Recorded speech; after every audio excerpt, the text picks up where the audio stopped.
एक लड़की थी संजना, बहुत ही खूबसूरत। जितनी वह सुंदर थी उतनी ही ईमानदार।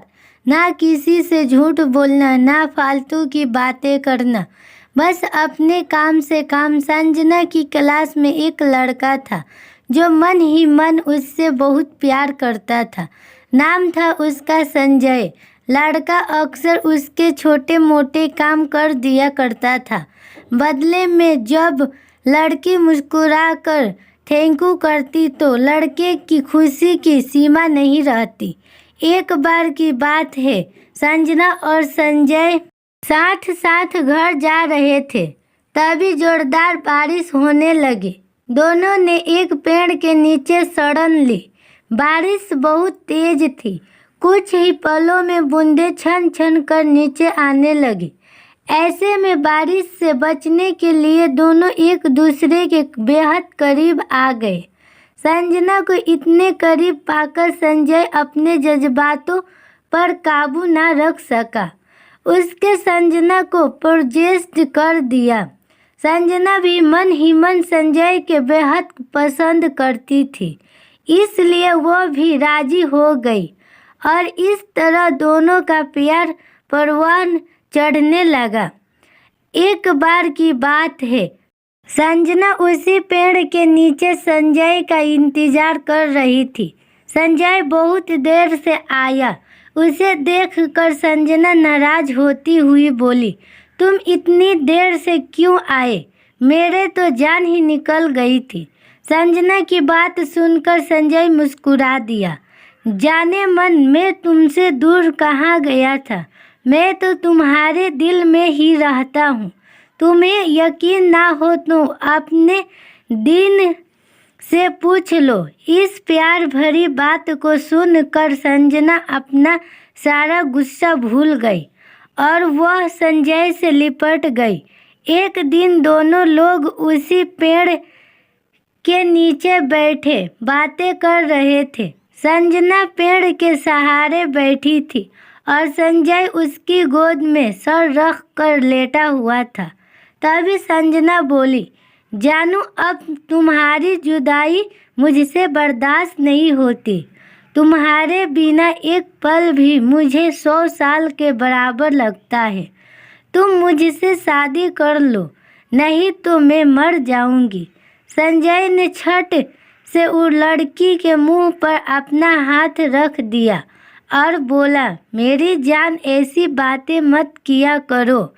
अगर तुम्हें कुछ हो गया तो मैं कैसे जिंदा रहूँगा?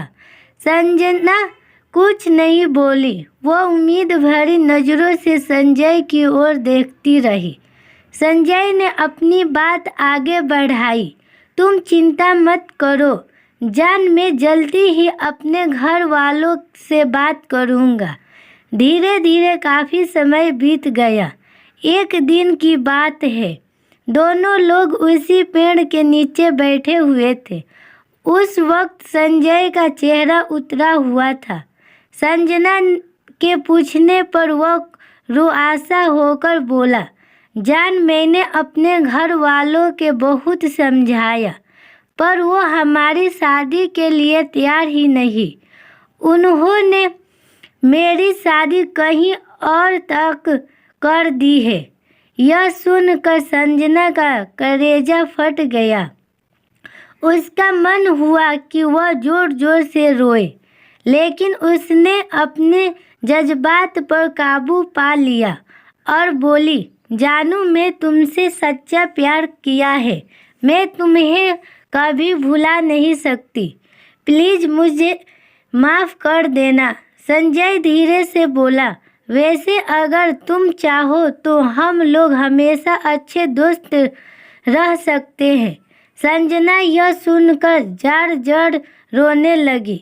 संजय ने उसे बहुत समझाया, पर संजना चाह कर भी अपने आप पर काबू नहीं कर पाई और वह रोते हुए अपने घर को चली गई।